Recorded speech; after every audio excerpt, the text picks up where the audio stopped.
Okay, well, welcome to our webinar on Cerebral ALD for ALD Connect. So my name is Ben Lenail, based in Palo Alto, California, right next to Stanford University. And I'm a co-founder and board member, long time, 10-year board member of ALD Connect. And today we have a lot of extremely useful information about cerebral ALD, which is a serious topic, and that one we need to address in all its forms. So a disclaimer, we have to remember that this is for informational purposes only. It's not a substitute for professional medical advice, diagnosis, or treatment. If you or a family member are ill or suspect that you're ill, you should seek professional medical attention immediately.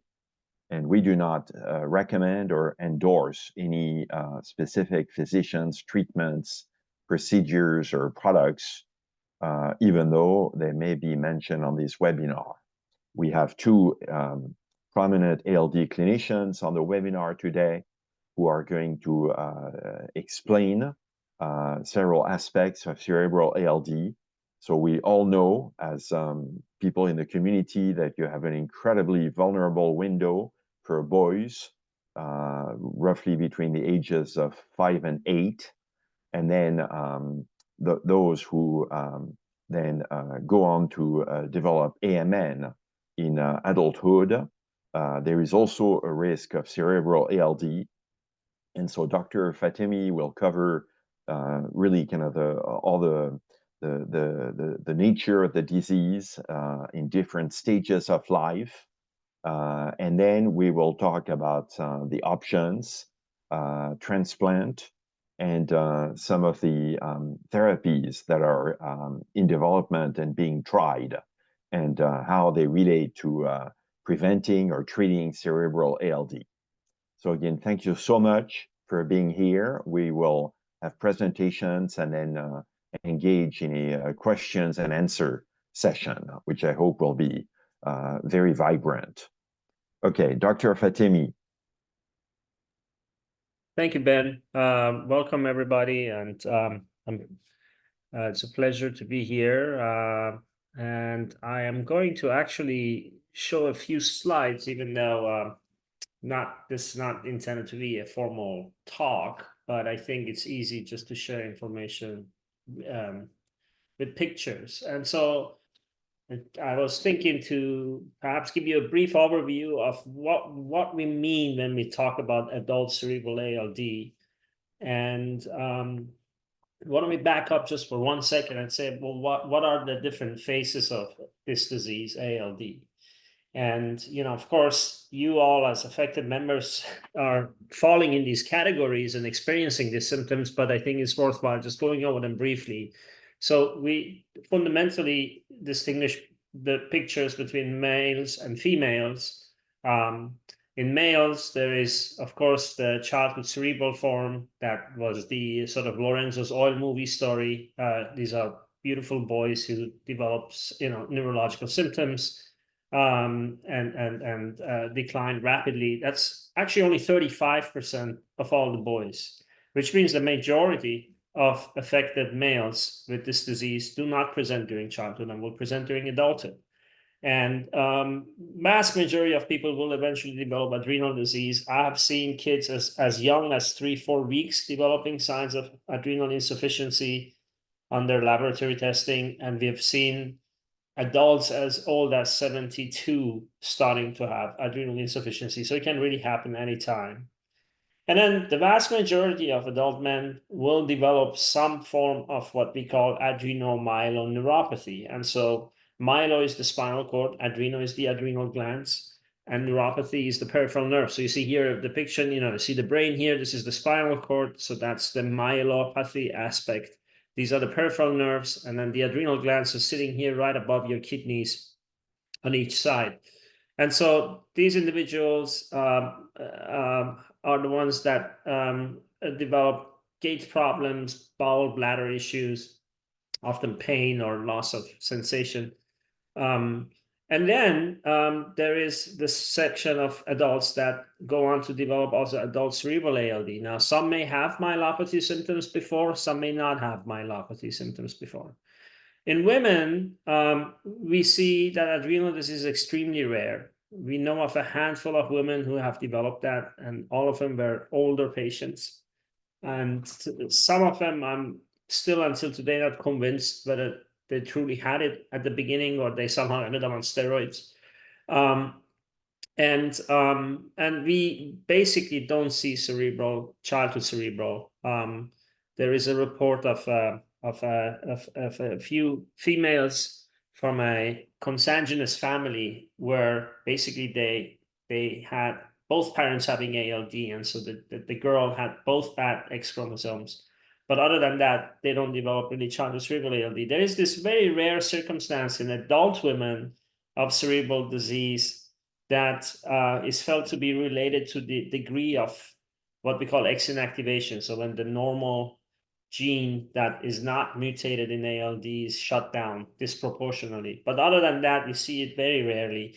But women do develop the myelopathy, the neuropathy, and then there is also a percentage now, and we're still not exactly here what percent of women that develop other types of movement abnormalities, like having some speech abnormalities, some tilting of the head, and some tremors. So that's sort of an overview, and I think even though we're going to focus on adult cerebral, it was important to just go over there and look at that. But let's talk about cerebral ALD in adults, in men. So cerebral ALD is defined as when there is demyelination that is progressive in the brain of men. And you can actually have demyelination, meaning loss of the myelin sheath due to different causes sometimes. Sometimes we develop white matter changes, these demyelinating changes as a result of vascular perfusion deficits with age. But what we're talking about here is a very distinct picture. And it can actually present in this sort of 4 types of patterns, more or less. There may be more patterns, but there's definitely these 4 distinct patterns. One pattern is when the so-called corticospinal tract is affected. This is the corticospinal tract, this area that is right here. So this is a cut through the brain. Here in the front would be the nose. Here is the back of the head. This is each brain side. And these corticospinal tracts, that's a pathway that starts here on top of our head and takes fibers all the way down to the brainstem and then to the spinal cord, to the muscles, and then the same direction upwards. So these are fibers that are really long fibers, nerve fibers. They start in our brain or they start in our feet and then go all the way up and down. And that's one pattern. Another pattern that we see is that there's the white matter that is around the ventricles called the periventricular white matter. This is a very similar picture than we see in the boys with cerebral ALD. Then there is, and this is something that I honestly, in our practice, I'm seeing more and more, is what we see when the hindbrain is primarily affected. So this is the hindbrain. The hindbrain is the back of our head that controls fine motor movements, where we start seeing demyelination in the white matter. So that's called the cerebellar pattern. And then one can also get cerebral ALD due to a focal impact on the head. So that can be, for example, as a consequence of a trauma. This is from a patient who fell and had a head bleed in the front of their head, here in the front. And following that head bleed, a few months later, started developing demyelination that was sort of surrounding the area of that initial impact. We've also seen that with stroke. We've seen people who have had a stroke to the brain because of a vascular stroke, because they didn't have blood flow there, so completely unrelated to their ALD, and that stroke activated focally a lesion that would then progress from there. So there's at least these 4 different types. And the reason that matters is that there seems to be some distinction as to which of these seem to be more aggressive versus others. For example, every patient I've ever seen with cerebellar lesions has progressed and has not remained stable. There is a report by Dr. Eichler from Boston that looked at these 2 patterns. And in that report, this was a pretty large number of patients they looked at. it seemed like about half of individuals who develop this type of periventricular white matter patterns actually stop progressing, by themselves without any intervention. We think that the best way currently is still for us to know if somebody is going to get worse or not once they have a brain lesion is to see if there is what we call gadolinium enhancement. So they get this dye when they get the MRI, and this dye is a contrast agent that goes and goes and flows in the blood vessels. If the blood vessels are leaky, if they're broken down, it's called the blood-brain barrier. If that's broken down and the blood gets out of the vessel, or I'm sorry, this gadolinium gets out of the blood vessel, that's what we call then gadolinium enhancement. And Dr. Lund is going to, I think, show you some pictures of that. When somebody has that, we think that's a strong indicator that the disease is going to get worse. So the next question is, what is the survival? And honestly, we don't really know. Part of the reason we don't really know is because many people don't have routine MRIs every year. And so we don't exactly know when the disease starts. And so when you don't know when the disease exactly starts, you don't know how long the survival is. There is some data from Boston and Leipzig looking in Germany, by Dr. Kohler's group and again, Dr. Eichler's group. And they have sort of tried to go by, let's take those patients where we know when the lesion was, where we know when the first symptoms started, and then we go from there to the time when the patients passed away. The average was somewhere around 3 to 4 years. And that's an estimate. Again, it's not accurate exactly because, of course, we don't know of all those people who don't have the brain MRIs when the disease really started. And the question that everybody asks me in the clinic is, well, I have AMN, I'm 22 years old or 27 years old. What's the chance for me to developing adult cerebral ALD? And that's also not an easy question. And again, it comes back to the fact that we don't have a lot of information because a lot of people don't have their brain MRI or don't get their brain MRIs, and we don't exactly know when the disease starts. There's two relatively large studies that were actually both done by the same person, Bjorn van Giel, who's a neurologist in the Netherlands. He first came to Kennedy Krieg in Baltimore and looked at a data set of 68 men. And then he went back to the Netherlands and he looked at another data set there in 27 men. And this was basically looking at a bunch of males with ALD that were observed over a long period, 10 years in the Kennedy Krieger cohort and up to 16 years in the Dutch cohort. And when you look at that, we get this two sort of diverse numbers. So on one side, on the Kennedy side, we see that about 20%, so 19% develop cerebral ALD throughout that 10-year observation period, versus in the Dutch group, it was actually 63%. And we think that the Kennedy number is an underestimate, likely, and that the Dutch number may be an overestimate for a selection bias, meaning that only those who were actually having cerebral ALD got imaging. So we know the range is somewhere between 20 to 60%. It's probably a little higher than 20 and a little lower than 60. So I feel like it's probably somewhere around the order of 30 to 50% chance. So, and that's over lifetime. And so it's a significant risk in men that this will happen. And then I just wanted to mention a couple more things before I give it the stage back to Ben. In order for us to try to figure out, how bad the brain lesions are, Dr. Daniel Less, who's a radiologist in Minnesota, developed now 30 years ago a scoring method called now the Less score. And so this is an MRI scoring method where 0 is basically normal, 34 is the highest you can get. And we use this scoring system often for us to get a sense about how bad the brain lesions are. So you will hear these numbers often because it really matters what your Less score is when we decide about an intervention. And then just wanted to briefly review what is actually happening cerebral ALD. Why do people develop cerebral ALD? The bottom line is that we still don't exactly know why certain people will develop and certain people don't develop it. We don't know that. We do know some risk factors, like I mentioned. Trauma seems to be a risk factor. An insult to the brain seems to be a risk factor. But all of these patients have the same problem, and that is basically a mutation in this gene that's called ABCD1 that is encoding ALD protein. And this gene mutation is resulting in an accumulation of something called very long-chain fatty acids. And so these very long-chain fatty acids are synthesized by the cell, and they're usually degraded in these little things inside our cell called the peroxisomes. And in order for them to get degraded inside these peroxisomes, they need this ALD gene, this ALD transporter, to bring these fatty acids, transport them into the peroxisome. So when this is mutated, then these very long-chain fatty acids accumulate, and that causes a cascade of all kinds of things inside the cell that can go wrong. And one of the things that we know, and this is again a study done by Dr. Eichler, is looking at the patients who had passed away from cerebral ALD and looking at their brain pathology. You see here on the left side, the brain of a patient who has passed away. You see this white area is all the area where the myelin is gone, and that's why it's white. The black stuff is the normal leftover myelin. So it's a very thin layer of leftover myelin.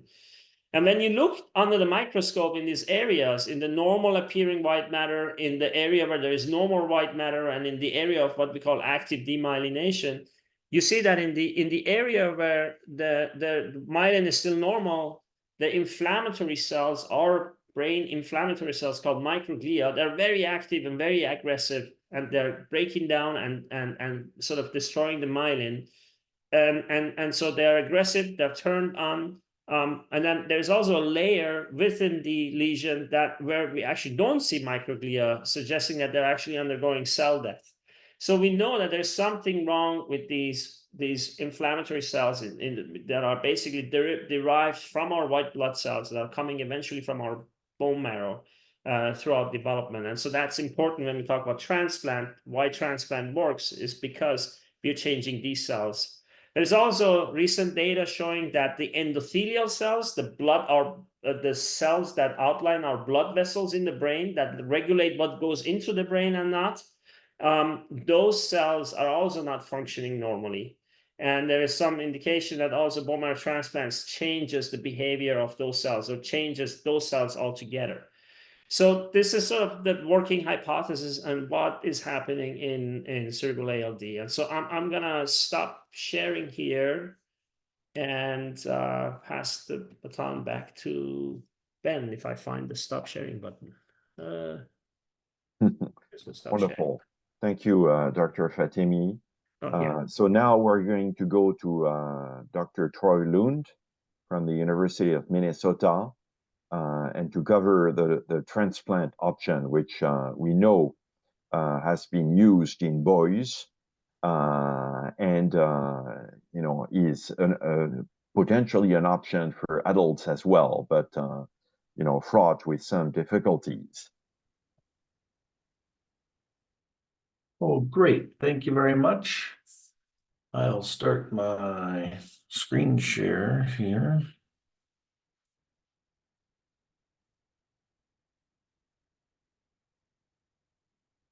Okay. I think that should be working. All right, so an update on transplant for adults with cerebral disease. I'll get this maybe out of the way. Let's see. Okay, so what is the goal of BMT? Well, as Ali just outlined nicely, you can have the brain affected by cerebral disease, and is accompanied by this gadolinium enhancement or Garland ring of enhancement. It's an area of inflammation, generally just outside of the damaged area. And this is what we see pre-transplant, typically in boys with cerebral disease, but also adults. And after transplant, you can see it's completely gone. And this can be resolved as fast as 28 days, actually maybe closer to 24 days on some of our MRIs. So that's the goal. There's another part of the lesion, that's mostly what Ali was showing, was the myelin damage, where we derive the LES score. That's lifelong. That's the cerebral disease injury, and that doesn't go away. But again, the goal is to prevent it from spreading throughout the brain and causing permanent disability. And I just wanted to show some adult MRI pictures again. And so on the left here is the myelin damage in adult with MRI, fairly widespread. The gadolinium enhancement surrounding that damage looks like this. You can see these little white blushes. To the layperson, it looks very subtle, but it's a very important finding. I didn't show you all the cuts, but this person has a pretty decent LESS score of greater than 10, because this disease goes up and down on the brain, not just in this one cut. And again, here's an adult with predominantly disease of the front of the brain. It's called the genu. Again, this is the myelin damage. And this is that gadolinium enhancement that we've been talking about. That's really the inflammation. Sometimes we call it the fire in the forest fire, and behind it is all the damage. So this gadolinium on the far right is what we're trying to solve for when we go through bone marrow transplant. And so, in my opinion, sometimes adults present in different ways than children. They don't always present with the classic corpus callosum lesion. They can present in a variety of different ways. All right, where's my advance? Come on, advance. We'll go down here. Okay, so I just wanted to say that often adults present very later in the disease course. If they don't know they have cerebral ALD, they may go through a diagnostic odyssey and be developing symptoms and be worked up in neurologic clinics and movement disorder clinics, and maybe be ascribed a disease of multiple sclerosis and so on and so forth. So their MRIs can become quite advanced before they get to a transplant center, and then their clinical symptomatology can also be quite advanced. So this is a big problem for the adults, probably the biggest problem that I encounter. So running through transplant, so my colleagues in Germany have really done the job for me. They're a group that's really organized reporting adult cerebral disease outcomes after transplant. They did it twice in 2017 and 2019. The rest of us have a good number of patients, and we've discussed organizing our patients internationally and putting it together in one giant group and publishing it, but we haven't quite gotten to it yet. So in lieu of that, we're just going to cover kind of their outcomes, because they're pretty succinct and very well organized, and probably hold true for the whole group. So we'll cover the 2019 paper. That's where all the data is going to come from, because it's just a few added patients from 2017. So a table like this just kind of goes through a lot of the patients. There were 15 patients. I only listed 12 because you kind of get the point. You can see the age of the patients. Obviously, they're all males. You can see some of the symptoms here described. There's a scoring system that they used in this paper. There's also a EDSS, which is another scoring system they use to decide how debilitated patients are. And then the MRI score is actually the LESS score. And you can look at these LESS scores and you can see 7, 10.5, 10.5, 10.5, 11, 9. So again, adults showing up more advanced than definitely what we'd like. And the variety of symptoms, mostly spastic paraparesis. So, and then more description of the lesion. So these are kind of the patients that I've walked in, and I'd say my clinic is very similar. The stem cell characteristics, again, probably not as important to get it in all the detail, but lots of different donors, mostly matched unrelated donors. That's an MUD, matched sibling donors, MSD, and so a variety of mostly all matched donors. So, and a few siblings. Stem cell source, bone marrow for most, sometimes peripheral blood. And then just whether they got GCSF, their current recovery, whether they got GVHD, some toxicity. You can see a lot of infections here. Urosepsis, sepsis, this is urosepsis as well. That's a problem. And then hemorrhagic cystitis, so that's a bladder problem. And then the outcome, whether they survived or didn't survive. And we'll cover that in a graph so it's easier to digest. Just wanted to comment on the EDSS. It's the main scale I use in my clinic on how disabled somebody is. And the important thing is to know if you're a 6, you have problems walking, but you need some assistance. And if you're 7, you're restricted to a wheelchair. And of course, you can be in between. A lot of the patients that I see that are adults, they're right in this range of a 6 to 7, sometimes a 5, but typically they fall more in this red zone, and that's because of the late diagnoses. So now from the paper, this is just a survivability plot. So this looks at survival. This is about 70 to, let's say, 80% survival for all the patients after transplant. So that's just that line right there. That's as simple as it is. It's not terrible. It's not as good as the kids, but it's pretty good. And then what variables played a role in their survival? So they just looked at a couple of things. So they looked at their adult ALD clinical score based on a point system. And the adults who came in with moderate or severe symptoms had a survival of about 40%. But if you came in with mild or no cerebral symptoms, you had 100% survival. So again, it portends to the better off you are coming in terms of symptoms, the better well you will do through transplant. It makes sense logically, but this actually gives real hard data to the argument. So we want to capture everybody when they're up here, not necessarily down here. A couple other interesting observations, pyramidal tract involvement. So Dr. Fatemi mentioned the internal capsule involvement. We do see that in kids sometimes as well. It portends a poor outcome in children overall, I would say. And again, when this was looked at in adults, if they had an internal capsule, which is a part of your brain that is responsible for movement, you have a bad outcome with only, this would read about 20% survival.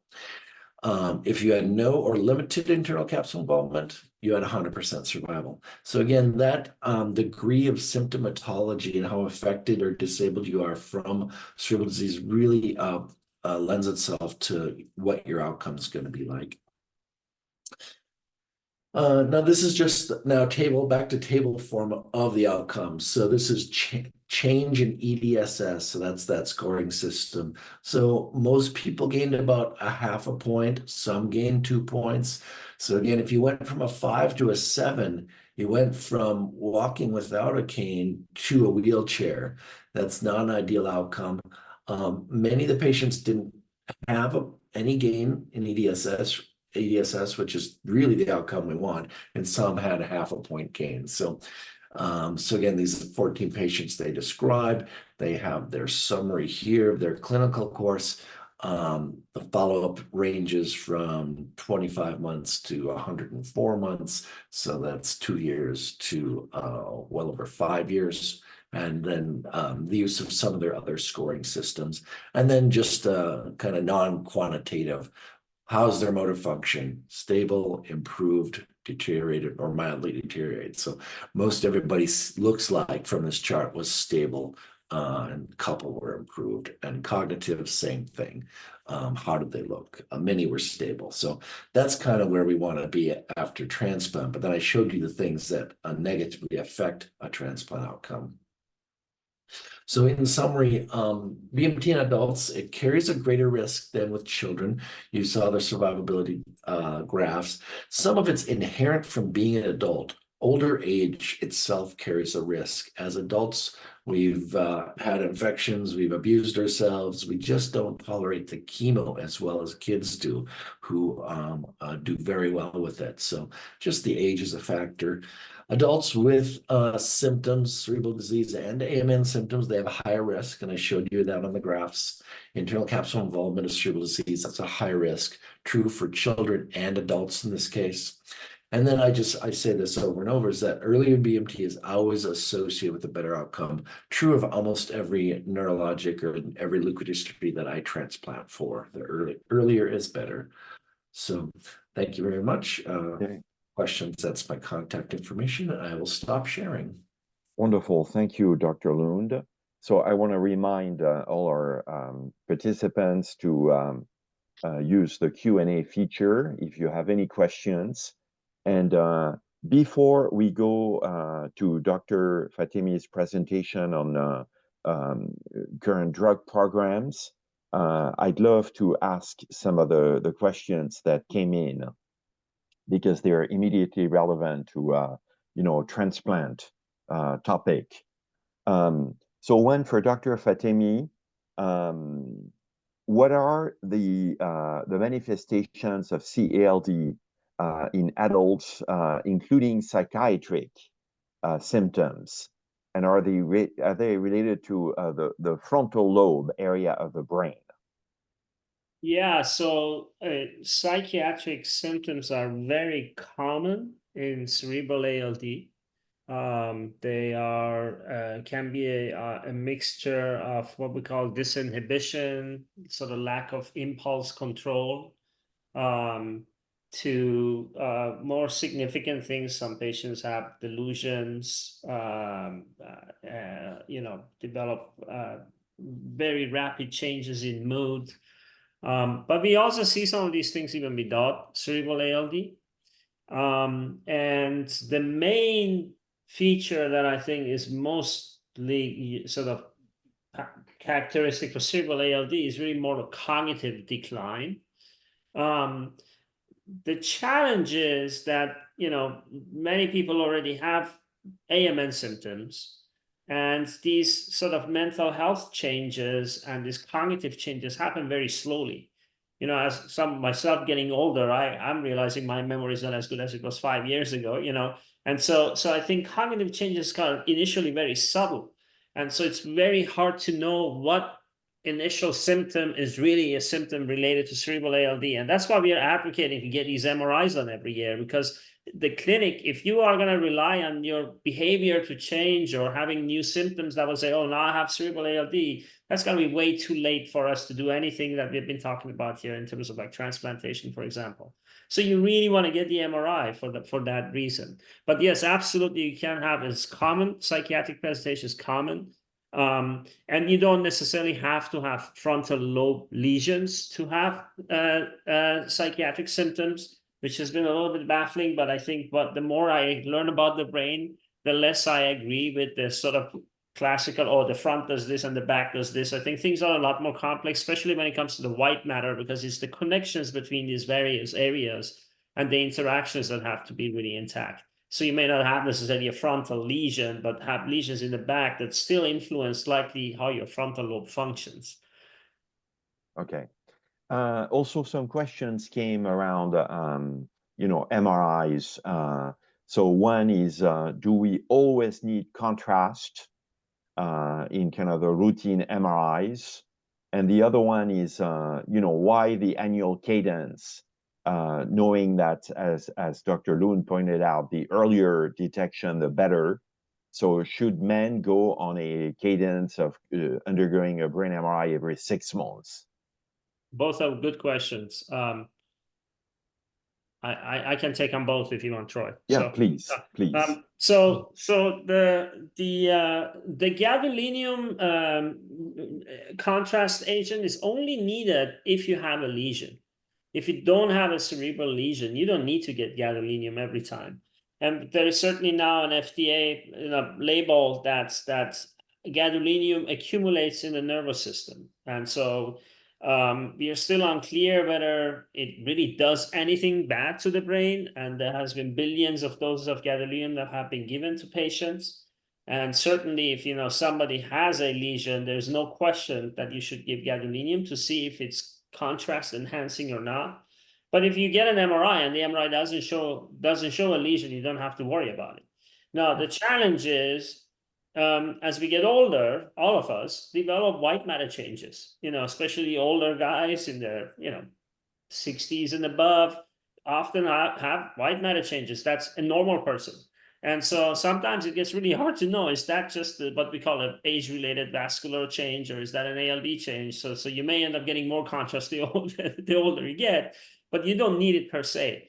There is only one comment to that, and that is that there are some patients who live like 2.5 hours away from an MRI facility, right? Or 3 hours or 5 hours away. And so that might be taken into consideration, because you may have to go back again to get your MRI, with contrast. Now, in kids, it's a little different because you may have, you may have to anesthetize them and so on. But in adults, in general, we don't recommend to get the MRI with the contrast unless there is a lesion. In terms of how often to do that, we in general, so there has been a large group of investigators across the world that met sort of online over several months and developed what we call an international consensus statement on how often we should image people.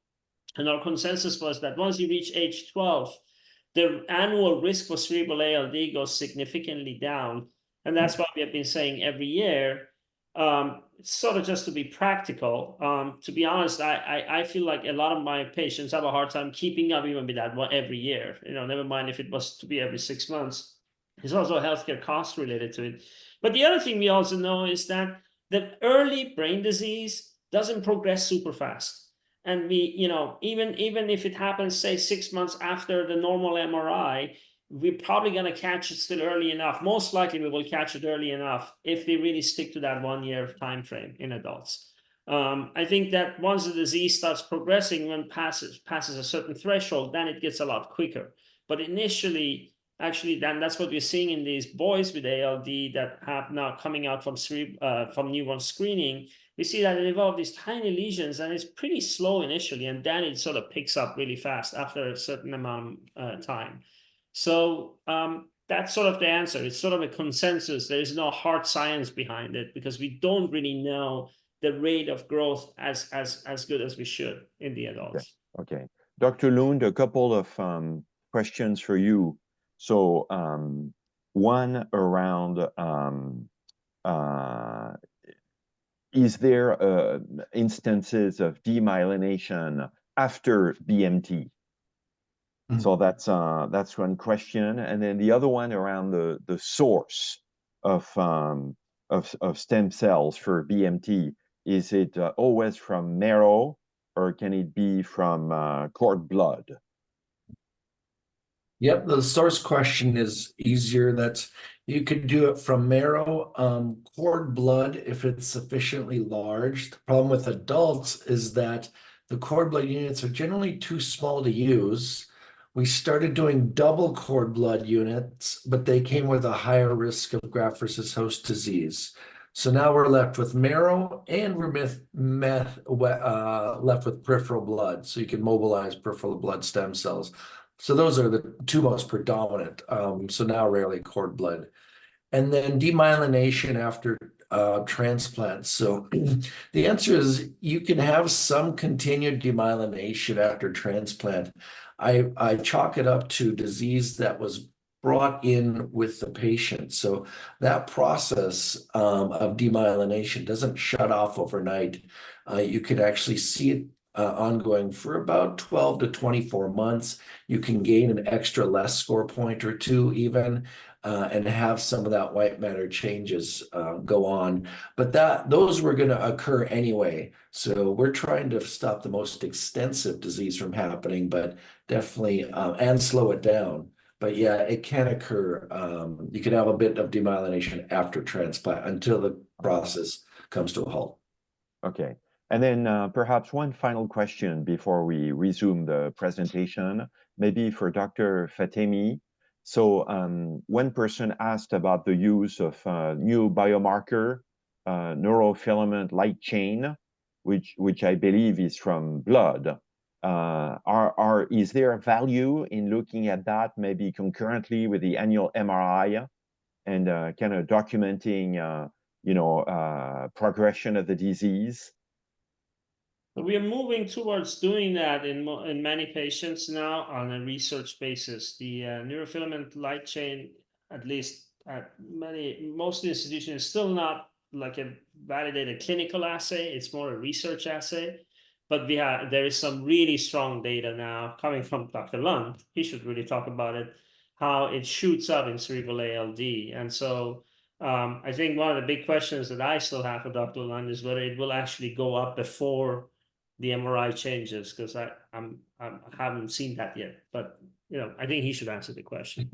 Well, you may see it soon, so Yeah. we're working on it, but we're getting very close. So I would agree. So we know neurofilament light chain is concordant with disease. The more disease, the higher the level. The other thing we just figured out is that we can take the neurofilament light chain back down to normal after transplant, showing that yes, the disease can arrest and the biomarker can arrest. So it's been a great biomarker.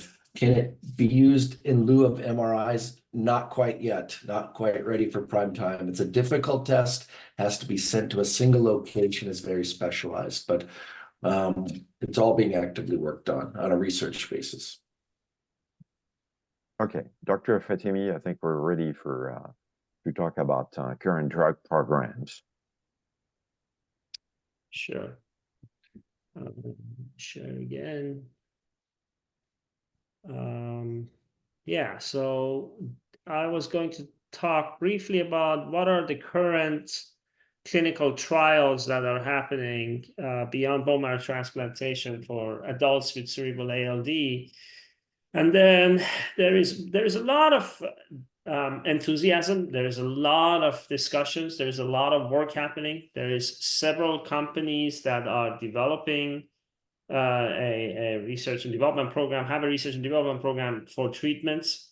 But right now, there is essentially one trial that is really targeting cerebral ALD, and then a couple other trials that have an effect that is relevant to discuss in relation to cerebral ALD. So I'm going to mention those as well. But just wanted to make sure that everybody is aware. This is just for full disclosure. I'm not getting any personal support or funding, but our institution where I work at, we are doing trials for Minorix and Viking. These are the two trials I was going to talk about, where I am serving as an investigator on these trials. Again, coming back to this picture, before we get to the trials, how do we try to fix this disease? So, we are missing this ALD protein here. One way to do this is to just do what we call gene therapy. So you give the cells the missing gene, the missing ALD gene, and that's a study I will mention briefly at the end of this. Another way to do is to use drugs that turn on something called ABCD2. So the ALD protein is called ABCD1. And there is another gene called ABCD2, which is also known as the ALD-related protein. And this protein basically does the same thing as far as we know. It takes these very long-chain fatty acids and brings them into the peroxisomes.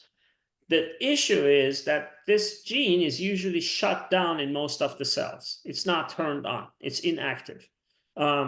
It's only active in certain types of our cells called the lymphocytes. That's work that was done by Dr. Berger in Austria. But there are several drugs where the aim of these drugs is to turn on this gene and to start making this ABCD2 gene. And so once you make this ABCD2 product, then you can take these very long chains and break them down. And so there's several categories of drugs that can do that. But the two current active trials, they are utilizing this approach. So one is using thyroid agonists, and the other one is called PPAR inducers. We'll get there in a second. So I'm going to start with the one that is currently not actually for cerebral ALD. This is for any adult man with ALD, whether you have cerebral disease or not. It's called officially subjects with AMN, but you can have cerebral ALD and can't get it still enrolled here. But this is really not a study to help with improving your outcome.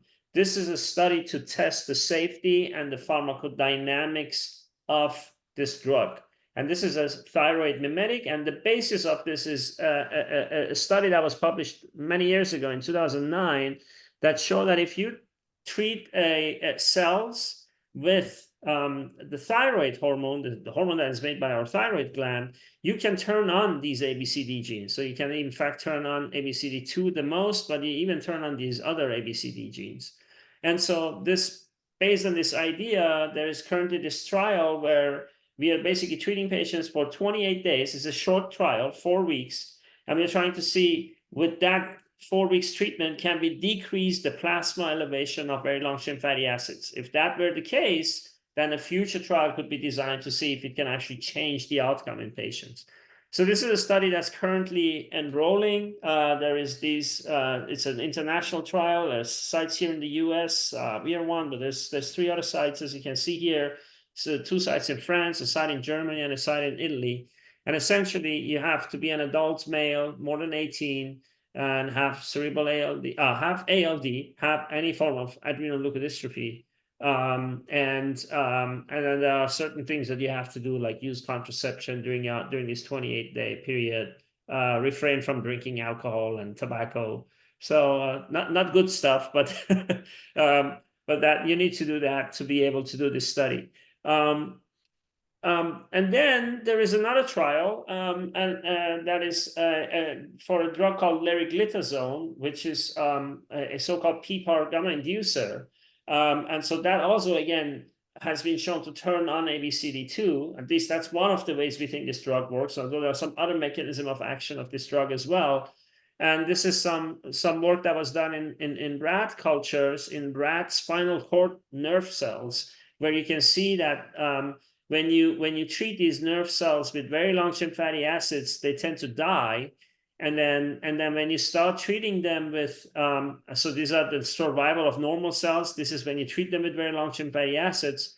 And then when you treat them with very long-chain fatty acids and this drug, you can see that there is a dose-dependent improvement in the survival of these nerve cells. And so there is this study and some other data that was used as a rationale to take this drug to the clinic. So there was a study that was done that is already published. I think it was published last year. Maybe it was already 2 years ago. No, it was last year, right? And this was a study conducted by a company called Minorix. And we were cited there too. Many others were. This was an international study where it was originally for the treatment for men with AMN, not cerebral ALD. And this was 160 men that were treated. It was placebo-controlled, so that's the best way to design a clinical trial, where you are taking either the sugar pill or the real pill to know if it's really the pill and not your mind somehow or your doctor thinking that the drug is effective. Unfortunately, this study actually failed in terms of its primary endpoint. So when you look at the primary endpoint, which was how fast can these patients walk in 6 minutes, that there was no difference between the placebo and the treated group. However, as a side note, one thing was noticed in the study, and it was that from the 39 patients who received placebo, 8 developed worsening MRI lesions, versus from the 77 patients that received the actual drug during the treatment period, only 3 developed worsening cerebral lesions.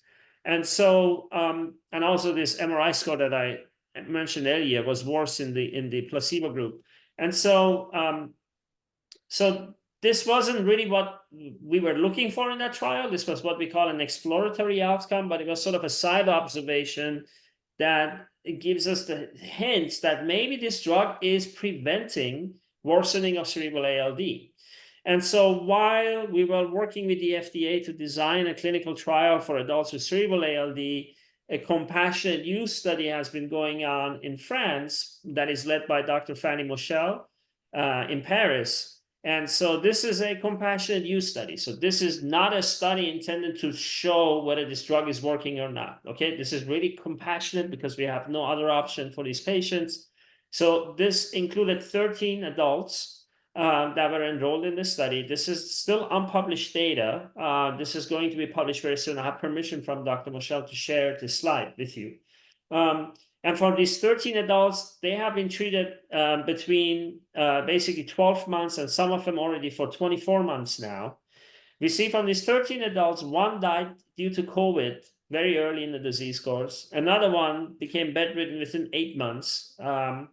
And 1 patient was deteriorated, although not bedridden yet at the end point of the assessment. And then there were 10 patients that remained stable. And from these 10 patients that remained stable, 7 patients also show more or less a stable MRI, as you can see here. And so, so that's somewhat encouraging, right? So we see basically from the 13 patients that got treated, 7 of them are clinically and imaging-wise stable. Now, again, we don't know exactly how fast this disease gets worse, as I mentioned that earlier. So when you look at this data, it could be that it's working, it could be that it's by chance. And that's why, after a lot of discussions with the FDA, a new study was designed, which is the CALIX study that is currently ongoing. And the objective of this study is to actually see if this drug is really helping or not with stopping the progression of cerebral ALD or slowing it at least down. And so it's a placebo-controlled trial, and that was a request by the FDA. And it from a statistics perspective, there was no other way to figure out if this drug is really working. So half the patients are getting a drug, the other half of the patients are not getting the drug in the initial phase. Now, there is what we call an open label extension later, where everybody's going to get the drug. And this is a study happening in the US and in South America, and the patients are going to basically be treated. And the accepted time point, end point here is whether they're going to survive or not. Or it's either survival or bedridden, sort of permanent ventilatory support, or are they going to be functional? That's the only outcome that the FDA thought was reasonable to accept, given that we still don't know so many other factors in this disease. And so this is for men older than 18 who have clear evidence of cerebral demyelination that is progressive. So they have to have gadolinium enhancement on their MRI. And these are individuals who are not really good candidates for bone marrow transplant for whatever reason, whether it's because they don't want to have it, or whether they are too old, or whether they have a pattern of MRI that, as Dr. Troy Lund showed, may not be a good pattern, may not respond well to bone marrow transplant. And so we are excluding, however, individuals who are too advanced with their MRI, because we know that that's going to be too late. There were some other data points that suggested that, or somebody who already had a bone marrow transplant or gene therapy. It doesn't really make sense to involve those individuals yet. So this is the design of the study, and basically for the first year and a half, it's placebo-controlled. But then everybody will roll over in what we call an open label extension. So everybody will get the drug if it is effective. If it's not clearly effective after 18 months, we will continue the placebo-controlled phase and then assess at 27 months. If it's still not clearly effective, then we continue up to 3 years, 36 months in the placebo-controlled phase, and then roll everybody over to the open label extension. So in the best case scenario, we would get an answer within 18 months. In the worst case scenario, we would hopefully get an answer within 36 months. And the study is currently open to enrollment. There's several sites that are open. Dr. Lund has enrolled some patients. We have screened a lot of patients. None of them have had fulfilled the inclusion criteria, which essentially is good news for the patients sometimes, because that means that they don't have cerebral ALD. But we are actively recruiting, and we are hoping that we can get an answer to this, because if this drug is actually working, it's important for us to know that, and it would be something that we would then try to get approval for. And then finally, I just want to mention that there is currently a clinical trial based on work that was again done by Dr. Eichler's group in Boston, where they developed a virus that was injected into the intrathecal space, into the spinal fluid of mice with ALD. And they showed in those mice that they could basically stop the disease by bringing the gene, the ALD gene, using this virus into the nervous system. And so fast forward from that original publication, that was several years ago. Right now, there is a company called Swan Bio that is doing a clinical trial looking at patients with AMN, injecting this virus into their spinal fluid from the back, and to see if this gene therapy approach can stop or slow down at least disease progression in AMN. The reason I'm mentioning this, even though this is about cerebral ALD here, is that, of course, the hope is that if this gene therapy actually works, and if it actually gets into the brain also, not just the spinal cord, it may also prevent again from having cerebral ALD in the future. That would be very sweet and super nice. We don't exactly know how much of this virus is really making it to the brain in patients. That's going to be really hard to find out. but certainly something just to keep in mind. So these are the current therapies, and I'm going to stop here again. I'm going to stop sharing, and I hope we have more of a discussion now.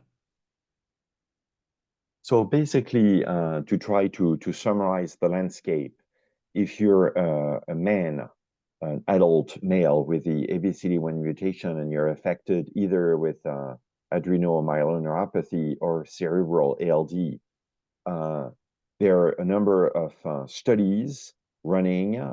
So one is Viking, which is still enrolling and is for adult males with AMN. Minorix is enrolling for men with cerebral ALD. Correct. And then Swan Bio is enrolling, I believe, For AMN. For AMN. Right. And so basically, men should talk to their specialist, their clinician, and see whether they're eligible in terms of both inclusion criteria, but also timing and logistics for any one of those studies. That's great. Yeah. Okay, wonderful. One question maybe for you, Dr. Fatemi. There was a question around, are there any ties between ALD, AMN ALD, and autoimmune disease? So not clearly, not clearly. I think that one of the only autoimmune diseases that we see relatively frequent in adults, I would say, is thyroid hypothyroidism, Hashimoto thyroiditis. But that's a common problem in a lot of adults anyway. So I still haven't really figured out if it's really, higher incidence in ALD or not. But we do screen for thyroid hormone frequently. I would say that there has been sort of this notion in females with ALD that they may have a higher chance for autoimmune processes, or some of them also have some autoimmune processes. There is, I would say, from the 200-300 patients that I followed in my career, probably 2 or 3 that I'm certain they have also an autoimmune disease. And many others, they're getting sort of these vague symptoms, fibromyalgia, that kind of stuff, that is probably are related to ALD rather than being an actual autoimmune process. But we haven't done systemic studies. I don't know if Dr. Lund, he's a transplanter. He should really answer that as an immunologist, side immunologist. But he has seen that more frequently. Yeah, I have not seen it more frequently like you. I have anecdotal patients, a couple with type 1 diabetes, but have not seen it higher than the general population. Yeah, Okay. I'm not convinced it's higher than the general population. I think if I said that, I wasn't meaning that. I've seen it, but I'm not certain that it's really higher than in the general population. Okay, and then maybe Dr. Fatemi, one final question on head trauma. So give us a sense of, the type of head trauma, both in terms of how it can occur. Is it the same as traumatic brain injury, concussion? And what is the sort of pathological cascade that triggers inflammation or demyelination? I am not aware of any patients that develop cerebral ALD following just a regular concussion. All the cases that I know of, and again, that's just my experience because there's nothing really published out there except a few case reports, have been people who had significant brain injuries. So they had a skull fracture, or they had a head bleed, they had a stroke, they had they had significant brain injury. Now we get that question sometimes, and I have like sometimes we have a young patient who loves to wrestle. He's a wrestler. And so it's been a little challenging to advise them because I honestly, I think, I don't want to stop people from doing sports. Sports is the best thing you can do, right? It's just that the question is, how big does that impact have to be? And my sense is it has to be a significant impact. So, just a fall or just a minor concussion is not going to do that. I don't know. Again, Dr. Lund might have an opinion about it too. Nope, I agree entirely. It has to be pretty either very repetitive or a large head trauma. And I have 3 boys that had a brain biopsy. So that's knife to the brain, and that ignited their cerebral disease pretty thoroughly. So that's the kind of thing we're talking about. Mhm. Okay, so I think we are at the end of the questions. I would encourage everyone to follow up with ALD Connect by email if you have any further questions, and we can put you in touch with the right expertise. And of course, we tremendously appreciate your logging in to our community calls and webinars to disseminate invaluable information. So thank you so much for attending this webinar. Thank you to our speakers, and we will see you soon. Thank you. Thank you. Thanks a lot. Bye now.